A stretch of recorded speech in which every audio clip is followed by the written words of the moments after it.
I think that men need an emotional makeover. I think that men need an emotional makeover. I think that men need an emotional makeover. And I think the reason why they need an emotional makeover is because of how they come across. Again, I don't want to generalize. I think it's how they come across. I think it's how they come across. Are you considerate? Are you kind? Are you generous? You don't have to be all three men, but 2 out of 3 ain't bad. Do you even have that going on? Because my concern for men is that they either wind up in the friend zone, they either wind up alone, or they're perplexed about what am I doing wrong in dating.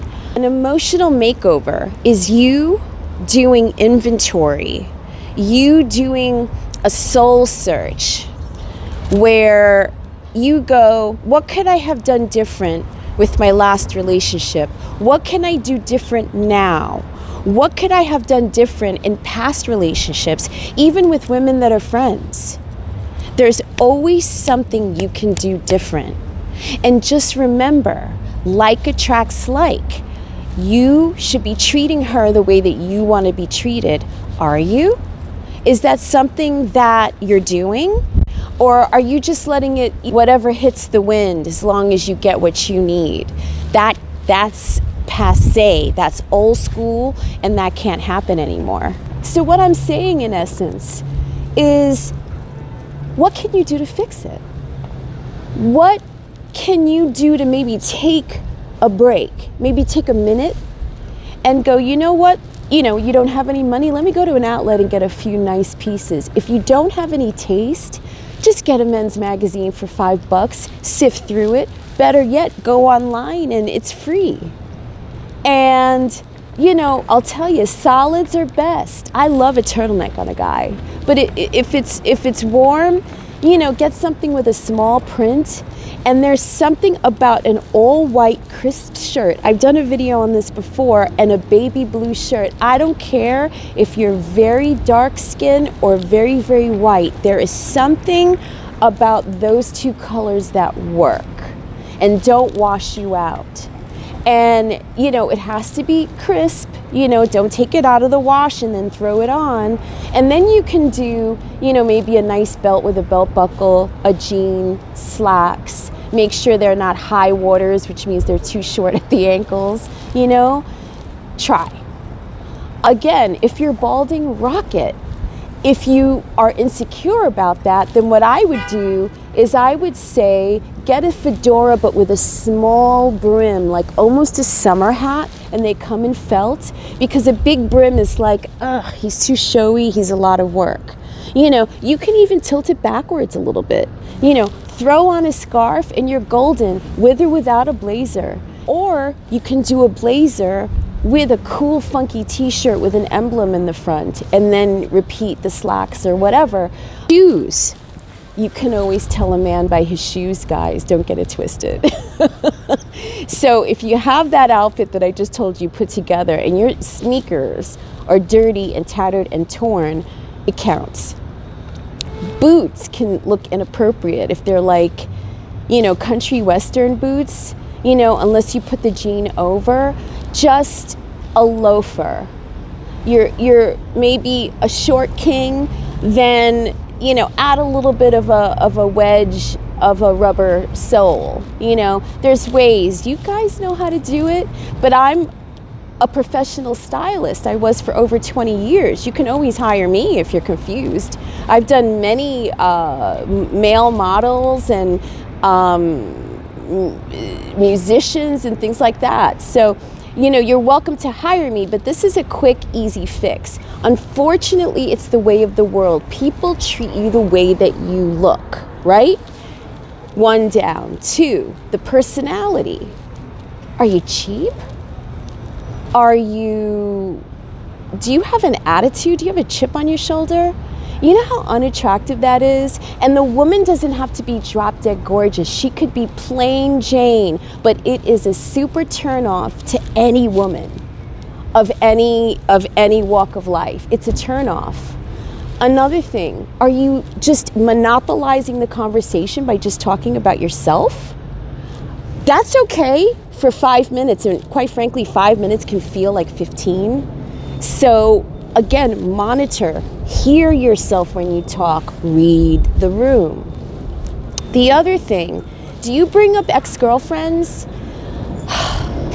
It's 2025, and I really shouldn't have to remind you not to bring up ex-wives and ex-girlfriends. And the worst is when a guy talks and he talks about how gorgeous and how, beautiful someone was, but they're not with them anymore. Why do I look like a drinking buddy? That's not why I came all dressed up to meet you on the date. The first thing out of your mouth, guys, needs to be a compliment. Point blank, period. Even if she's not gorgeous, find something. The haircut, the hair color, a piece of jewelry, a ring, the shoes, anything. Compliment her. That's what a gentleman does, okay? The other is get to know her. I mean, this is dating 101, but I can tell you, I have seen so many guys, they'll go 45 minutes just talking about how amazing their life is, where they went on vacation, how many friends they have, their work, how much, on and on and on. Get to know her, and don't be superficial. Don't ask her what high school she went to. It doesn't matter. That has nothing to do with the information that you need from her to make sure that she's what you're looking for, okay? Because a lot of people, men and women alike, they present very, very well. But when you get to know them, or, God forbid you go to their house and they're a hoarder or something like that, that's what you want to find out. You know what I'm saying? Does she like her job?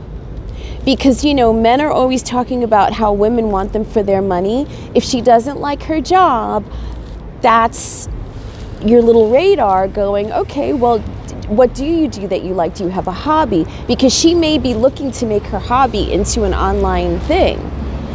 Don't jump to conclusions, but keep your third eye open and ask those kinds of questions. How does she get along with her family? Did she have a last relationship? Why did they break up? One of the biggest mistakes men and women make is that they are full on into a relationship. They could be in a relationship for, 2 years, 3 years, and they don't talk about whether they are wanting children, whether they want to live together longer, get married later, whether their families will accept them. Maybe you're dating someone who's alternative in terms of tattoos and things like that, and maybe you come from a very religious family, and you leave that out, and you're hoping, I've been there, but you're hoping that it'll kind of go away. You're hoping that it'll work itself out. That's just not reality. And what happens is that then you're invested. You're invested time, money, right? Maybe you're sharing a house. Maybe you're sharing an apartment. Maybe you're sharing expenses. Maybe you're taking care of each other's kids. And you are not set and ready to go in the foundation of the relationship to move forward. What happens if you have friends from high school and college and you're thick as thieves and they don't like her? How does that work? What if your parents don't like her? Or vice versa? I've been there too.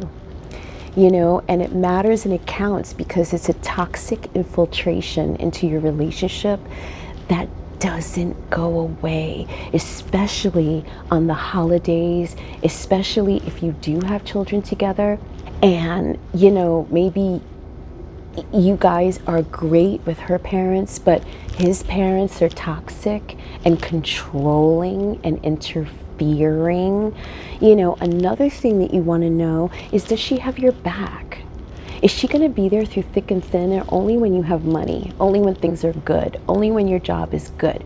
What happens if you're a freelancer or an entrepreneur and things don't go well, or you have a bad year, right? What kind of person is that you are deciding to give your time to? Maybe you've opened up your home to her, or you're thinking about it.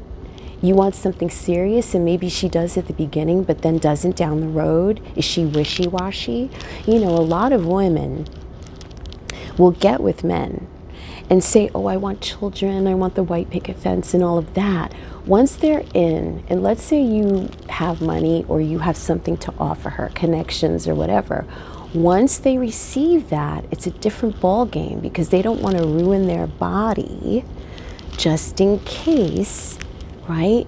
There's another person around the bend who can help them even more. On the guy's end, have men, you'll be talking to a woman and looking over her shoulder to see if there's a better option. These are things that I'm talking about when I'm talking about an emotional makeover. Are you emotionally lazy? So do you think that you can throw money at everything? That kind of stuff.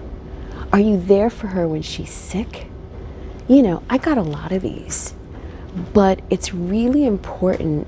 Soul search, and you definitely know what you want and what you don't want, and then find out what she wants and what she doesn't want.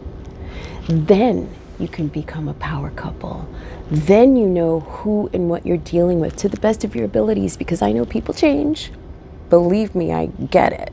You could be with somebody for 7 years and they will flip on you. That type of thing is unavoidable, but if you have your act together, and let's say you need to sever the relationship, you will be able to, because you will be organized. You will be a whole person. You won't be scattered with her or so enamored with her that, she's got access to the bank accounts and wipes you out, So just make sure you have all of your ducks in a row, and that is who you're going to attract. Thanks, guys. This is Cleo. Like and subscribe. Please tune in to my weekly Wednesdays at 12 p.m. New York time show. Sign up to my Pensite page and become a VIP member. I've got goodies, freebies, courses. It's in the very new stages, but it is coming. And we're doing some rebranding and some goodies, and I'm excited. Thanks, guys, for tuning in. You matter, you count. Cleo.